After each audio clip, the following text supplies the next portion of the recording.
और खबरों की शुरुआत करेंगे इस वक्त की बेहद अहम खबर के साथ। समाजवादी पार्टी के सीनियर लीडर आजम खान की जमानत मामले पर इलाहाबाद हाई कोर्ट को सुप्रीम कोर्ट ने फटकार लगाई है और आजम खान पर फैसला अब तक न आने पर सुप्रीम कोर्ट ने अपनी नाराजगी का इजहार किया है। सुप्रीम कोर्ट ने कहा है कि 173 दिन गुजर गए हैं मगर अभी तक फैसला नहीं आया है। ये इंसाफ के साथ खिलवाड़ हो रहा है। अगर हाई कोर्ट फैसला नहीं सुनाता है हम मदाखलत करेंगे। सुप्रीम कोर्ट 11 मई को इस मामले पर समाअत करेगा। जस्टिस एल नागेश्वर राव और जस्टिस BR गोगोई बेंच इस मामले पर समाअत करेगी।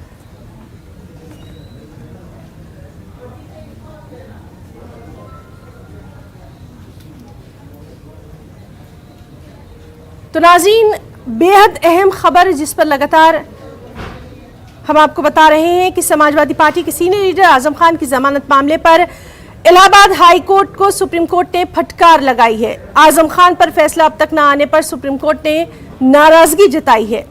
सुप्रीम कोर्ट ने कहा है कि 173 दिन गुजर गए हैं मगर अभी तक फैसला नहीं आया है। ये इंसाफ के साथ खिलवाड़ है। अगर हाई कोर्ट फैसला नहीं सुनाता है हम मदाखलत करेंगे। सुप्रीम कोर्ट 11 मई को इस मामले पर समाअत करेगा।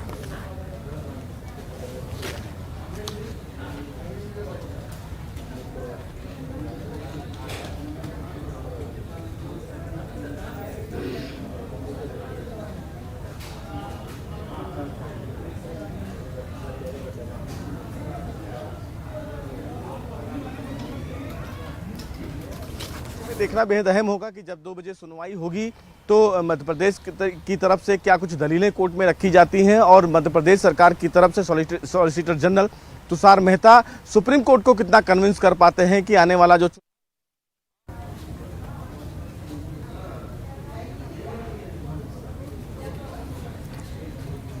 एक और अहम खबर, जनूबी कश्मीर में ज़िला अनंतनाग के पहलगाम इलाके में सिक्योरिटी फोर्सेस और मिलिटेंटों के माबैन एनकाउंटर जारी है और जो तफसीलात हैं उसके मुताबिक आपको बताएं कि फ़ौज की 3 राष्ट्रीय राइफल्स और जम्मू कश्मीर पुलिस ने सिरचंद बटकोट इलाके में मिलिटेंटों की मौजूदगी की एक मुसद्दिक़ा इत्तला के बाद ऑपरेशन शुरू किया था। उसके बाद ये एनकाउंटर शुरू हो गया। इलाके में ऑपरेशन जारी है। ये इलाका खनाबल पहलगाम रोड पर वाक़ है। आपको बताएं कि सिक्योरिटी फोर्सेस और मिलिटेंटों के माबैन एनकाउंटर में एक मिलिटेंट को हलाक कर दिया गया है।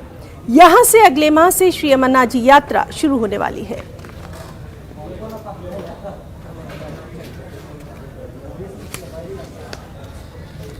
सीधे रुख करेंगे हमारे साथी मुदस्सिर कादरी का। मुदस्सिर, आपसे जानना चाहेंगे इस एनकाउंटर के ताल्लुक से अभी तक क्या कुछ तफसीलात?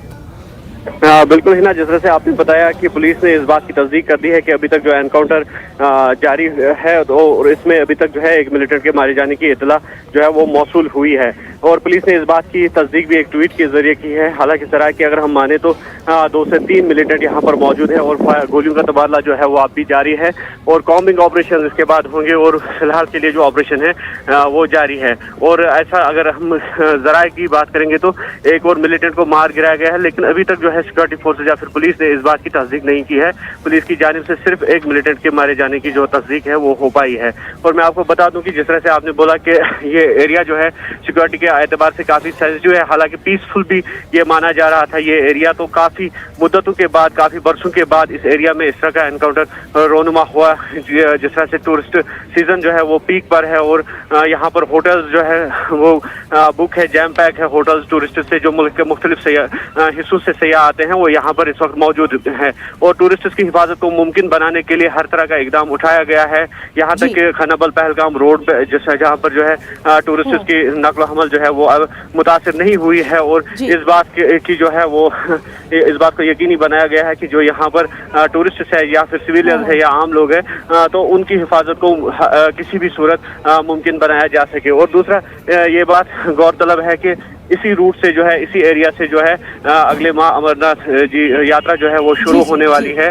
और उससे कबल इस तरह का एनकाउंटर इस एरिया में होना यकीनी तौर पर सिक्योरिटी के लिए एक चैलेंज है, और जिसे निपटने के लिए सिक्योरिटी फोर्सेस ने हर तरह का इकदाम उठाया है। और अमरनाथ यात्रा की अगर हम बात करेंगे तो हमने पहले भी बोला कि 3 टायर सिक्योरिटी ग्रिड जो है, सिक्योरिटी निजाम जो है वो इन प्लेस रखा गया है, और यात्रियों की हिफाजत को मुमकिन बनाने के लिए हर तरह का इकदाम जो है वो उठाया जा रहा है। हीना जी मुदस्सिर, बहुत बहुत शुक्रिया आपका तमाम तर तफसीलात के लिए। लगातार इस अहम खबर से मुताल्लिक तमाम तर अपडेट हम अपने नाज़रीन को देते रहेंगे। बहुत बहुत शुक्रिया आपका।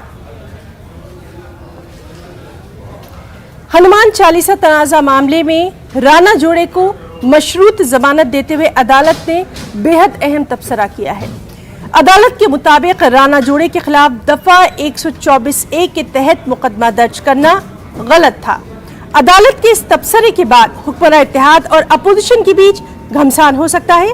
बीजेपी ने अदालत के तबसरे पर महाविकास अघाड़ी पर हमला किया है।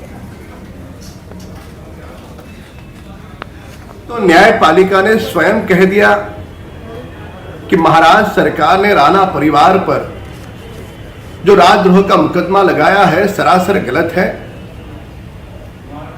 क्या महाराष्ट्र सरकार के होश अब ठिकाने पे आए या नहीं आए? न्यायपालिका की ओर से पहली बार करारा तमाचा नहीं है। अतीत में भी ये तीनों दलों ने अहंकार के कारण कई सारे लोगों पर जुल्म ढाए हैं। आप सरकार चला रहे हो या लोगों पर जुल्म करने की फैक्ट्री चला रहे हो? राणा परिवार 10 दिन कारावास में था। उनको जिन यातनाओं का सामना करना पड़ा, उनकी और उनके मतदाताओं की महाराष्ट्र की सरकार माफी कब मांगेंगे? इन तीनों दलों को देश की जनता की और राणा परिवार की माफी मांगनी होगी। सीधे रुख करेंगे मुंबई का। हमारे साथ मौजूद हैं हमारे साथी प्रशांत पांडे। प्रशांत, जिस तरह से हम देख रहे हैं कि अदालत का अहम तबसरा आया है, लेकिन उसके ऊपर बीजेपी की तरफ से इस तरह का बयान सामने आना कहीं ना कहीं सियासत को और गरमा रहा है।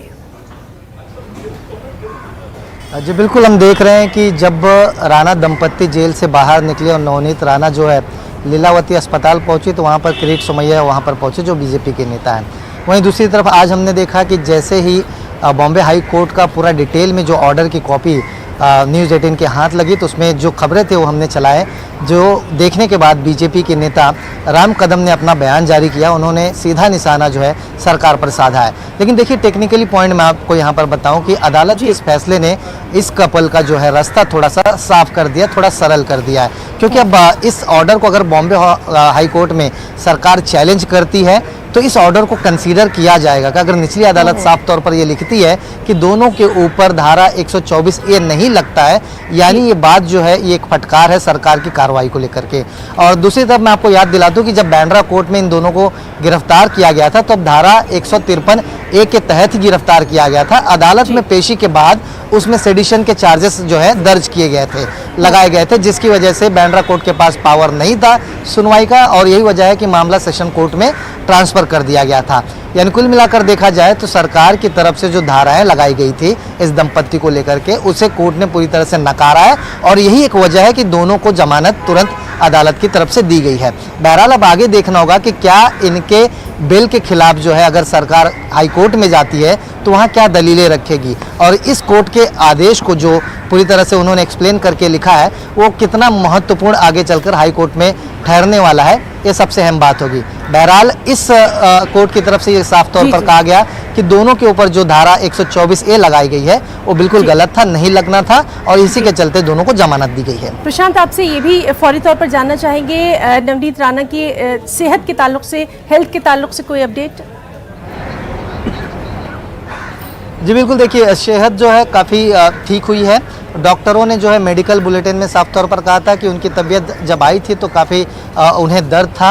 अब दर्द जो है कम हुआ है पीठ के दर्द से, और साथ ही अभी कुछ मिनट पहले जो है उनके पति फिर से लीलावती अस्पताल पहुंच रहे हैं, उनसे मिलेंगे, और जानकारी ये मिल रही है कि अगर पूरी तरह से तबीयत ठीक हो गई तो आज शाम तक जो है डिस्चार्ज भी हो सकती है लीलावती अस्पताल से। बहरहाल ये अभी जानकारी जो है लीलावती अस्पताल से दिया गया है, लेकिन अब इनके लिए राहत वाली बात और हो गई है। जिस तरह से अदालत ने अपने ऑर्डर में साफ तौर पर कहा है कि दोनों के ऊपर ये धाराएं नहीं लगती हैं, ये इनके लिए एक राहत वाली बात है। जी प्रशांत, बहुत बहुत शुक्रिया अदा करना चाहेंगे आपका तमाम तर जानकारी के लिए।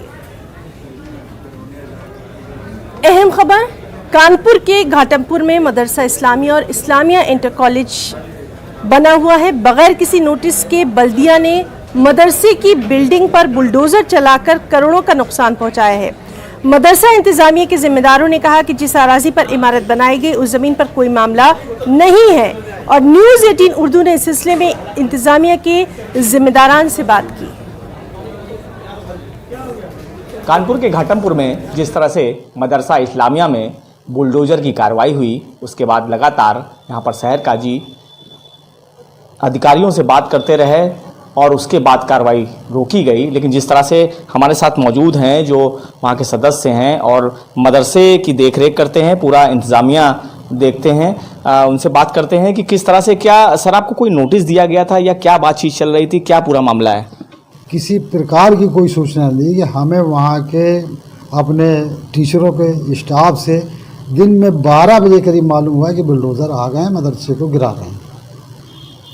तो कैसा मानते हैं, कितना उचित मानते हैं कि आपको कोई सूचना तक नहीं दी गई, अधिकारियों ने कोई सूचना नहीं दी, कोई नोटिस नहीं दी? क्या मानते हैं कि जहाँ का कोई मामला नहीं था उस मदरसे को गिरा दिया, इतना बड़ा नुकसान हुआ, उसके लिए क्या बातचीत हुई? उसके लिए ये संविधान के साथ खिलवाड़ कर रहे हैं।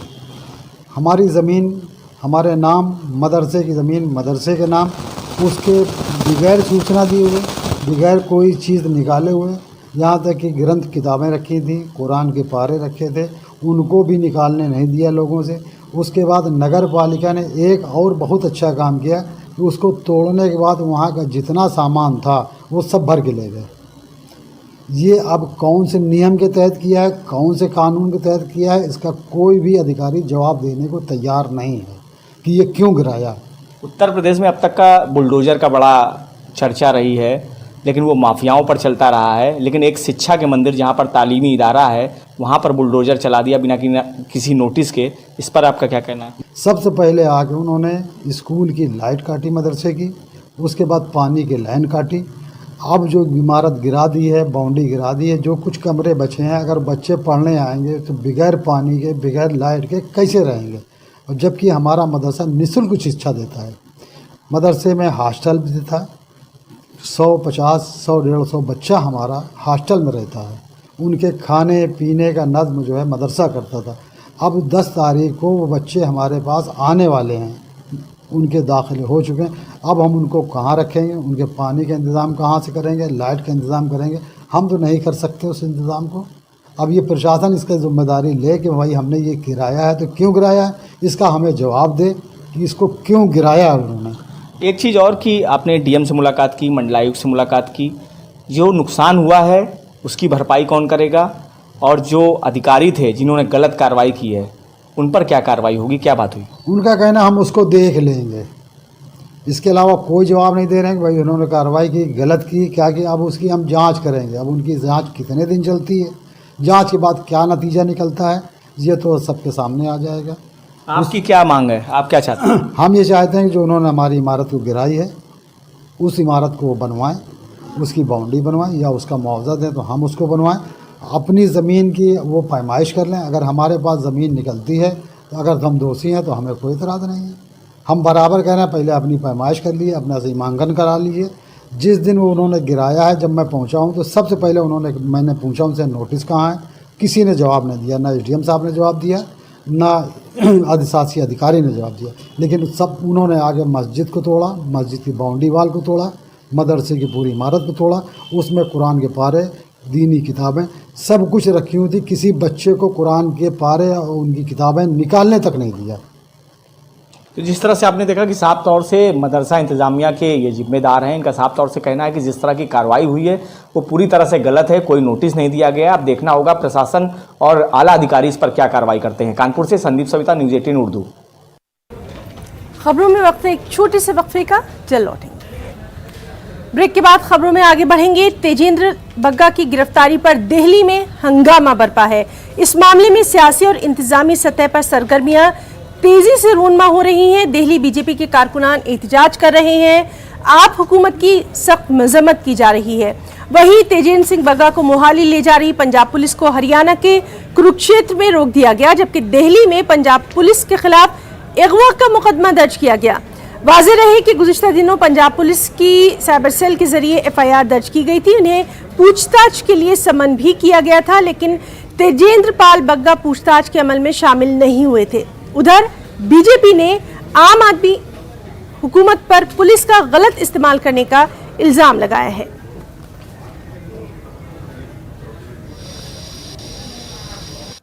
किसके लिए अरेस्ट किया है तेजेंद्र बग्गा को? एक ट्वीट करने के लिए। क्या कह के अरेस्ट किया है कि मुझे जान से मारने की धमकी। मुझे कौन? अरविंद केजरीवाल जी, दिल्ली के मुख्यमंत्री, कहते हैं कि मुझे जान से मारने की धमकी है। देखिए केजरीवाल जी, मेरा सीधा सवाल आपसे है, एंड आई होप आप ये दिखाएंगे। हमने पूर्व में बहुत देखा है कि आप आए दिन एक वीडियो जारी करते थे, ट्वीट करते थे और प्रेस भी करते थे, और एक वीडियो में तो अगर आपको ध्यान होगा, है मुझे मोदी जी मार देंगे। पता चलता था कि आपके खुद नाखुश कार्यकर्ता कभी आपके ऊपर चप्पल उठा रहे हैं, गिरा रहे हैं, कभी आपके ऊपर स्याही फेंक रहे हैं, और आप इस पूरे ड्रामा को रचते थे कि मुझे भारतीय जनता पार्टी के कार्यकर्ता मुझे धमकी दे रहे हैं, लेकिन सच्चाई कुछ और होती थी। देखिए मजाक की बात तो यह है, जिस पार्टी में से अंसार और ताहिर हुसैन निकलते हैं ना, वो दूसरों को गलत नहीं बताते, अपने खुद के कार्यकर्ताओं पे लगाम है नहीं। और जहां पे आपको पुलिस मिल गई, वहां पे आपने उसका misuse of state machinery, misuse of law and order and home department करना शुरू कर दिया। और आपने तेजेंद्र बग्गा को इसलिए अरेस्ट किया क्योंकि उन्होंने एक मुहावरा जैसा सा ट्वीट कर दिया।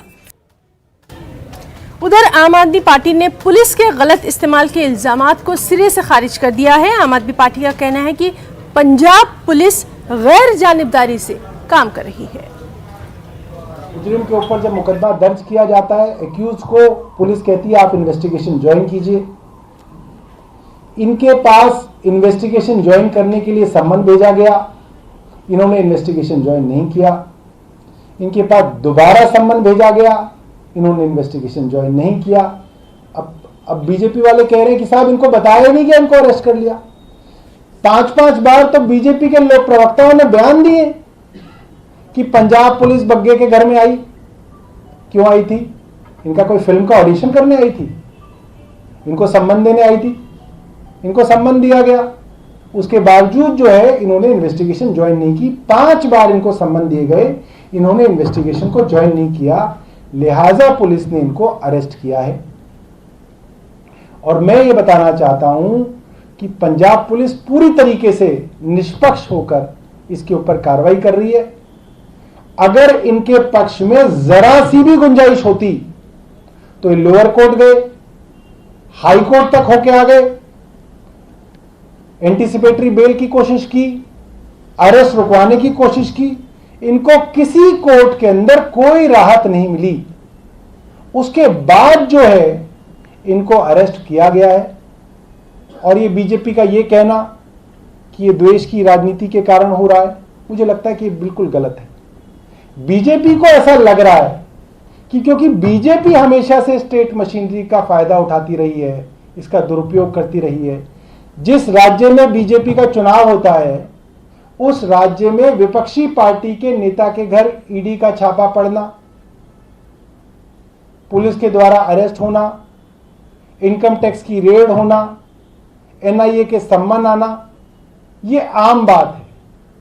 ये बीजेपी की मोडस ऑपरेंडी है। बीजेपी ने हमेशा से अपने खिलाफ लोगों को इस तरीके से डराया, धमकाया और पुलिस का इस्तेमाल किया है।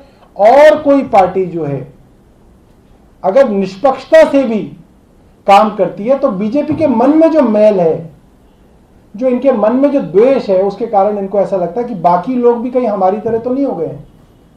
तो इसलिए इनको ऐसा लग रहा है कोई बदले की कार्रवाई नहीं है, पुलिस जो है निष्पक्षता से अपना काम कर रही है। मनरेगा घोटाला मामले में मुल्क की कई रियासतों में ईडी ने छापेमारी की है।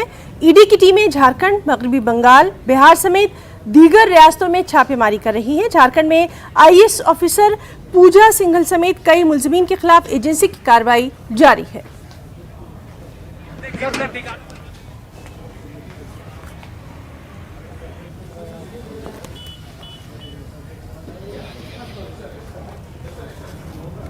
देश भर के 18 ठिकानों पर केंद्रीय जांच एजेंसी ईडी की जांच चल रही है। इस वक्त हम झारखंड के आईएएस अधिकारी पूजा सिंघल के सरकारी आवास के बाहर खड़े हैं। आप देख सकते हैं कि यहां से किसी को भी इस गेट के अंदर जाने की अनुमति नहीं है। कई बार हमने प्रयास किया और जो यहां पुलिसकर्मी मौजूद थे वो गेट खोलने को तैयार नहीं है और ये कहा जा रहा है कि अंदर किसी को भी जाने की अनुमति नहीं दी जा रही है। जो सुबह सुबह रांची नगर निगम की टीम भी आई थी जो साफ सफाई के लिए प्रतिदिन आती है, उनकी गाड़ी को भी यहां से लौटा दिया गया। न सिर्फ एक लोकेशन बल्कि ये भी कहा जा रहा है कि रांची के अलग अलग इलाकों में और 2 इलाकों में ईडी जांच कर रही है। खूंटी की भी बात सामने आई है जो झारखंड के इलाके से ही है, बगल के जिला है। लेकिन ये अंदर क्या कुछ हो रहा है ये अब तक बाहर नहीं पता चल पाया है। इस वक्त अगर हम पूजा सिंघल की बात करें तो पूजा सिंघल खान सचिव हैं और खान सचिव होने के नाते जो झारखंड के अंदर में जो माइनिंग है और इनलीगल माइनिंग को लेकर जो सवाल लगातार उठते रहे हैं उसी के संदर्भ में ये जांच कही जा रही है। लेकिन जब तक बाहर कोई व्यक्ति नहीं आता है, जो अधिकारी नहीं आते हैं, तब तक ये कह पाना मुश्किल होगा कि क्या कुछ अंदर मिल पाया है जांच के दौरान। लेकिन पूजा सिंघल से संबंधित कुछ और ठिकानों पर भी लगातार जांच चल रही है और जांच के केंद्र बिंदु में जैसा कि मैंने कहा कि इलीगल माइनिंग को लेकर जो झारखंड के अंदर में कई बार ऐसे प्रश्न उठ चुके हैं, कई तरह की घटनाएं घट चुकी है। इस वक्त भी अगर झारखंड के अंदर में राजनीतिक हालात की भी बात करें तो वो माइनिंग से ही जुड़ा हुआ है। तो ये सारी चीजें केंद्र बिंदु में है और ये देखना होगा कि अंदर क्या कुछ हो रहा है और क्या बाहर कोई अगर आता है तो कुछ तस्वीरें सामने आ पाती हैं, कुछ ऐसे तथ्य सामने आ पाते हैं जो पूजा सिंघल से संबंधित होंगे। कैमरा पर्सन संजीव के साथ अविनाश कुमार, न्यूज़ 18 रांची। तो न्यूज़ रूम लाइव में आज के लिए फिलहाल इतना ही। हमारी पूरी टीम को दें इजाजत। आदाब।